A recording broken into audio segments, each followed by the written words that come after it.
spray sulfuric acid in the stratosphere 20 kilometers over our head and use that to stop the planet warming up. The example many people cite was when the Mount Pinatubo volcano exploded. And all of this ash went into the air and had a cooling effect on the Earth. And so people have long proposed since the mid-60s that you could artificially add dust to the stratosphere and cool the planet. Not that this would be a good solution for global warming, it would not.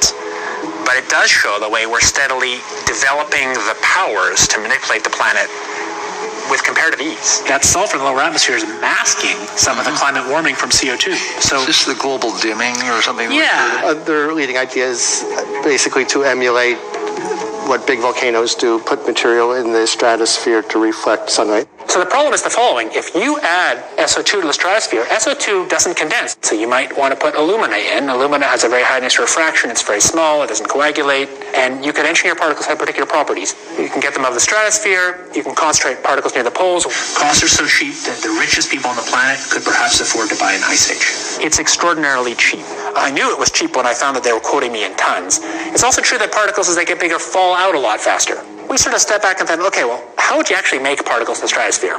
This is really engineering now. If it was aerosols in the stratosphere, it would likely be put there by airplanes. Start with a fleet of just 2 or 3 kind of modified business jets. The basic idea is that if you let a plume off in an aircraft by just changing some little details, you can actually get much smaller particle size distributions by doing this kind of spraying. So there are all sorts of side effects. I'll get to them in a second. But if you put sulfuric acid in the stratosphere, for example, you could deplete stratospheric ozone. Smaller size means more surface area, but more surface area means less ozone.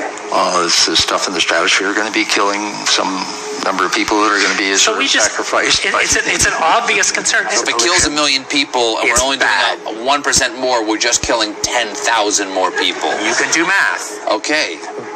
But that's so killing people is not the objective here. So if I made a decision, or if there was a collective decision to do a geoengineering program, and you put, say, the kind of program I think makes more sense, would put about 1 million tons a year in, but let's say you might end up killing many tens of thousands of people a year as a direct result of that decision. And so the only thing that we can do to cool the planet, or that society can do to cool the planet, is deploy these sorts of technologies. And by the way, it's not really a moral hazard. It's more like free riding on our grandkids. And it means there are going to be winners and losers, just like there are winners and losers for CO2.